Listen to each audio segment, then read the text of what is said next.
అసలు ఈ ఐబిఎస్ అంటే ఏంటి, ఎందుకని స్టార్ట్ అవుతుంది ఇంతమందిలో? ఇరిటబుల్ బౌల్ సిండ్రోమ్ ఐబిఎస్ అంటే. దీంతో దగ్గరగా ఉండే కొన్ని వ్యాధులు ఉన్నాయి. ఐబిడి ఉంది, క్రాన్స్ డిసీజ్. అంటే లక్షణాలు కొంచెం అటు ఇటుగా ఒకే విధంగా ఉంటాయి. ఏమిటి? తిన్న వెంటనే మోషన్కి వెళ్ళాల్సి రావడం, ఫీలింగ్ రావడం, కడుపులో నొప్పి, కొన్నిసార్లు లూజ్ మోషన్స్, కొన్నిసార్లు జిగురు, ఇట్లా.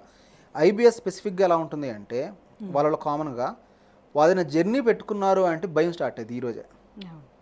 ఆ జర్నీ అప్పుడు ఆ జర్నీలో ఒకవేళ నాకు మోషన్ వస్తే ఏం చేయాలి అన్నది ఇప్పుడే స్టార్ట్ అయ్యింది వాళ్ళకి.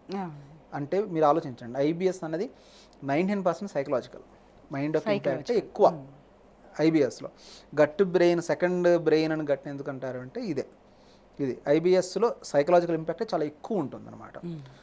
ఆయుర్వేదంలో ఒక కాన్సెప్ట్ ఉంటుంది, ఏమిటి అంటే మన పొట్ట ఏదైతే ఉందో, అంటే మన పేగు ఆమాశయం, మన ఈ జీర్ణ వ్యవస్థ ఏదైతే ఉంటుందో 99% వ్యాధులకి ఇదే మూల కారణం. ఆరోగ్యానికి ఇదే మూల కారణము.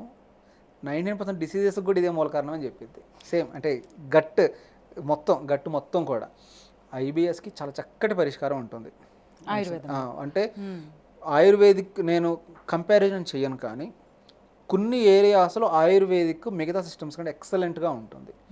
వాటిల్లో ఒకటి ఏమిటి అంటే గట్. ఎసిడిటీస్ కానీ, ఐబిఎస్ కానీ, అల్సర్స్ కానీ, ఐబిడి కానీ వీటిల్లో చాలా సుపీరియర్గా పనిచేస్తాయి. అంటే లేటు ఇవి కూడా కాదు, రిజల్ట్ కూడా చాలా ఫాస్ట్గానే ఉంటుంది.